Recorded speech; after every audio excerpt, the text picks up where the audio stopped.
Taigi, mitas. Paciento žodžiais tariant, man sakė, kad jūsų situacijoje implantacija yra neįmanoma.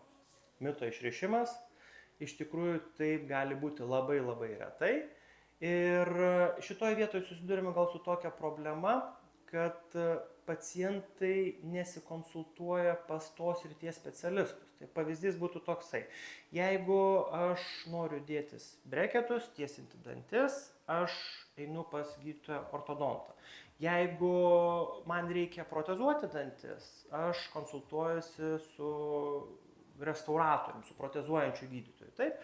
Tai šitoje vietoje, jeigu aš planuoju bet kokią burnos chirurgiją, aš keliauju pas burnos chirurgą arba veido žandikaulių chirurgą, todėl kad visos chirurginės procedūros jiems yra kasdienybė ir tik jie gali atsakyti, ar panaudojus visas šiuolaikinės metodikas, implantacija yra įmanoma ar neįmanoma.